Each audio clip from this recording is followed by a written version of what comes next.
This week on the Taking 20 podcast.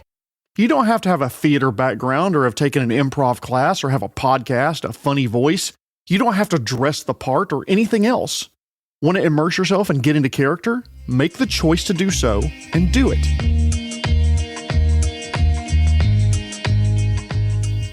Whoever you are, wherever you are, however you're listening, thank you for downloading the Taking 20 podcast, episode 167, all about immersive role-playing. I want to thank this week's sponsor, lawyers. You know, lawyers get a bad rap. Others may not like those who practice law, but I think they're always appealing. If you like this podcast, please like, rate, and subscribe to it wherever you found it. Those actions don't take a long time, but they do help increase the visibility of the podcast, so if you would take a few minutes, I would greatly appreciate it. Let's start with the empty air at the beginning of last week's episode. Honestly, it was supposed to be a fairly bad joke, but it kind of fell flat. These things happen. I mean, I've put out about 65 hours of content at this point, and I throw out a whole bunch of jokes, and sometimes something lands, and sometimes it doesn't. It sounds better in my head than in the actual execution was. So, please accept my apology for last week's 15 seconds of dead air at the beginning of the episode. I have a lot to be thankful for today. Before I get started with the episode proper, I want to thank three very generous sponsors, Tim McKenzie, Michael Mills, and Brenton Galbraith. They each made three of the largest donations to the podcast I have ever had, $100, $50, and $25 respectively. Thank you all so very much. Your generous donations have allowed me to pay for my costs throughout the year, as well as possibly improve my audio processing software with a new plugin. Hopefully over the next few weeks, the sound will improve even more compared to what you're hearing now. I would also like to thank Daniel Mehefko, who reached out to me on social media and asked about immersive role-playing. Thank you so much for the topic idea, Daniel, and I hope this episode lives up to your expectations. If, like Daniel, you have a topic idea for an episode or a question for me, please feel free to reach out to me on social media or via email, feedback@taking20podcast.com. I would love to hear from you. To answer Daniel's questions about immersive role-playing, we have to define what immersive role-playing is. Terminology reminder: player versus character. The player is the person sitting at your gaming table, whereas the character is the creature in your world who has stats on a piece of paper or within your character builder used by the player at the table. Or as I've said it before, if you hit a character with a hammer, it does 1d6 points of bludgeoning damage. If you hit a player with a hammer, you go to jail for assault with a deadly weapon. It's important you keep these terms separate in your mind when we're talking about player immersion. Immersive role-playing is when the player is able to empathize and respond to the events of your game world and story while thinking like the character would instead of a player at the table. The player responds from the perspective of Griffith the elf, who's deciding whether or not to steal that loaf of bread to feed his family, not as Carson, your coworker who really needs to not eat so much garlic before coming to gaming nights. When the players immerse themselves in the game, they really get into their characters and their story. They want to stop the big bad's plans in order to make the world a better place, save innocents who would otherwise come to harm, succeed in spite of their characters' humble beginnings. They don't look at story beats as more XP, but as opportunities for their characters to survive or even thrive in spite of all the odds stacked against them. Players immersed in the game buy into the world their characters occupy. They treat the joys, the pains, the successes, and failures as if they were real. They receive information as their character would, and they react to them as their character would, and they plan their next actions as their character, not as the player. There are a ton of examples of immersive role-playing to a greater or lesser extent in the various live play YouTube channels, Twitch streams, and podcasts that are out there, but I want to highlight just three popular media examples of immersive role-playing that I want to call your attention to. Of course, one of the earliest, best examples of immersive role-playing and storytelling, Critical Role. Matt Mercer and crew do a great job of staying in character for the dramatic moments and thinking and reacting like their characters would, even if the players would know differently. I know the episodes of Critical Role are very long, but if you haven't watched or listened to them yet, go check out a highlights episode at least. There's a damn good reason they are as popular as they are. The next great example of immersive role-playing is the podcast Venture Forth. I was fortunate enough to interview Shane O'Loughlin from the Venture Forth podcast back in episode 113, which was, a year ago. I need to talk to them again. They do a superb job of staying in the narrative and committing to role-playing their characters. I will unabashedly admit that I am jealous of their talent and the great team that they've put together. By the way, they made a video with tips on improving immersion and roleplay about a month ago. I'll include a link in the resources section for the episode and on a card if you're watching on YouTube. If you're at all interested in this topic, please go give that video a watch. It expands on some points that I include, and the entire cast, Ethan, Shane, Rebecca, Russell, and Cameron, are amazingly talented and masters of immersive role-playing. That podcast does not get the love it deserves, and I would encourage you to add it to your weekly rotation. Finally, the Glass Cannon podcast. They roleplay to a lesser extent than the other two, but I'm big on humor at the table, and Glass Cannon has that in spades. They play in character sometimes, but those in-character moments, especially by Skid Marr, who I'm going to call out as one of the best role players I've ever heard, their commitment to the moment, commitment to a joke, and their periodic role-playing truly are A-level moments of the show. But suppose you're a player or you're a GM and you want to foster more immersion around your table. How do you do it? Let's start with the beginning. Do you have to run a game that rewards immersive gameplay and has players speaking as their characters a lot? No.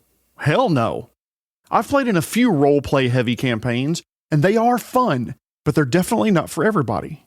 I've played some kick-ass fun games where actions are declared like, I leap the overturned chair and bring my glass stein down on the half-orc's head, followed by the DM saying, ooh, good one. You make a solid connection and he recoils from the blow.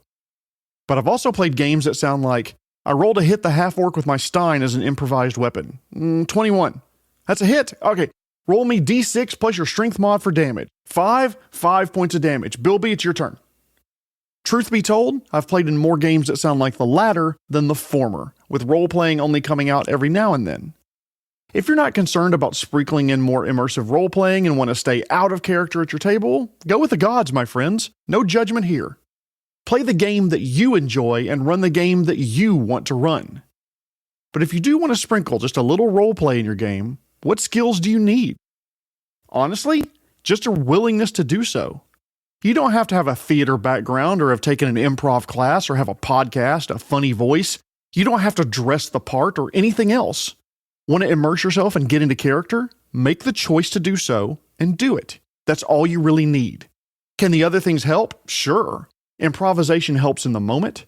Having acted before helps players get into the heads of characters and not worry if they're doing things right, just be able to react as the character. Voices and dressing as the character can help players get into that character's headspace, but none of that is absolutely necessary. In order to roleplay your characters easier, the one piece of advice I would say is know your character. That means knowing your character's abilities and choices made to build the character. Knowing your character will make it easier for you to roleplay as that character. Being familiar with the character's backstory will ground you in role-playing choices. Without knowing your character and knowing your backstory, your character is a tree without root and you'll fall over when the wind blows. Importantly, immersive role-playing doesn't have to mean 100% of the time in character. You don't need to jump in with both feet and go 100% role-play all the time immediately, otherwise it's a complete failure. You can introduce yourself to it slowly, to the occasional scene, maybe just to the level where you feel comfortable, and then ease into it, grow into it, flex it like a muscle and get stronger. If you do want to immerse yourself more in the games, there are some things that players and the GM can do to facilitate that. So, let's start with my beloved players out there. Players, be open to role-playing. Be willing to speak in character, even if you're not comfortable doing it. You don't have to develop an accent. You don't have to develop a complex pattern of speech vastly different from your own. Just speak in your voice as your character would in the moment. I know it's scary. It is scary to act like someone else, and I'm sure there are some of my friends who are theater and improv veterans who don't feel this way, but for the vast majority of players around a table, it feels like a risk when you respond in character as someone else beside you with a different perspective. You are taking a chance when you do it, and it can be scary. Way back in episodes 27, 139, 161, and probably a dozen other times, there's a phrase that I have used about being scared to act. Fuck your fear. That doesn't mean that you don't have the fear. It means you do it anyway and make it your own, and use the adrenaline created by that fear to inject energy into a character that you want to roleplay. Could it fall flat? Absolutely. Your acting may not be very good, but you know what? Who gives a shit? The first step in being good at something is sucking at it. Chances are you're among friends. Start small, throw out an in-character sentence or two every now and then, encourage the others to do the same. Which brings me to my second tip. Support everyone role-playing by giving them a safe place to play in character. Let's say you have very little interest in speaking in character, but the person sitting next to you wants to try it more. Okay. Don't roll your eyes or make fun of them for doing it. This is how they want to have fun playing the game. And their speaking in character is, to use the local vernacular, no skin off your nose. So let them do it. 3. If you're going to get into character, get into it and stay in it as long as you're comfortable. Try to imagine yourself as the character you're playing and make decisions based on what they would do in that situation, based on what they know to be true, not necessarily the way you would react or what you know to be true. This does bring us to 2 key facets of role-playing that I'd want to discuss. Chances are, your character would decide to do different things in a situation than you would. Don't think in that moment, what would I do in this situation? Instead, what would Leona Kelly, impulsive sorceress prodigy, do right now? How would Darcy Sanchez, rogue, horribly maimed by an acid trap, react to these gouts of caustic goo shooting out at irregular intervals in the hallway? Think about how your character would react in that situation and role-play it accordingly. For example, I'm currently role-playing a character who is a mummy. In game terms, he has a weakness to fire and takes additional damage when he is on fire. I'm role-playing him as being completely phobic of fire in nearly any form, and will hide if creatures or spellcasters we're fighting use fire against us. Oh, they got fire? You bring your non-flammable ass to me if you want healing. Now, fark that. No. This desiccated husk is not burning to death to save you. The other players know I'm role-playing him that way, and I think they're having fun with it, because I know I am. Another facet of getting into character is to do everything in your power to separate what you know as a player from what your character knows. I know it's difficult. You as a player have fought hundreds of trolls in your playing lifetime, and you know the way you stop their regeneration is by using fire or acid. You know it, it's imprinted on your player brain, but does that fighter that you're role-playing know that? Does your arrow-slinging ranger know that? If they fail their roll to know before a fight starts, and suddenly with no explanation, the ranger starts lighting arrows on fire, as a DM, I'm going to ask you from behind the screen, why are you doing that? And if we're role-playing, you better have a damn good reason for it. Failure to separate this knowledge is called metagaming, and I generally discourage metagaming at my table at all times. In roleplay moments or roleplay heavy campaigns, I absolutely forbid metagame knowledge and will back the scene up to correct you on it. 4th tip. For more immersive roleplaying, use descriptive language and describe the things as your character would. Paint a picture with your words to help the other players see the scene as you do. I toss the room for valuables and bang on the walls for hollow spots is much better than I roll perception on the room. What do I see? By being verbose in your descriptions of your actions and the room itself, it helps other players buy into role-playing moments as well. 5th tip. Try interacting with NPCs completely in character. Staying in character during these interactions encourages other players to do the same. You're leading by example. For a great example of this, in episode 57 of the first season of Critical Role, Grog the Barbarian, with an intelligence of 6 by the way, and Scanlan, the charming bard, go hat shopping. Matt Mercer easily could have said, yeah, you find a couple of hats to keep the game moving. But in another display of Matt Mercer's genius, he gave the shopkeeper a name, Deidre, and a voice and a personality, encouraging Travis Willingham, who played Grog, and Sam Riegel, who played Scanlan, to remain in character during the exchange, and it is a beautiful scene. It includes asking the players to describe the hats that their characters are looking for. Grog finds a hat with a sharpened singular horn on it, and pays an exorbitant sum for that hat that he wants. The other party members react in character when he returns with his shiny new hat. Interacting with NPCs in character helps keep others in character as well, and can help keep everyone immersed in the roleplay. Sixth tip. When you are role-playing, take risks. Make bold decisions, even if they aren't optimal, quote unquote. This can create memorable moments and add to the immersion of the game. One of my favorite gaming shirts sums this up nicely. Bad roles make for great games. Seventh tip.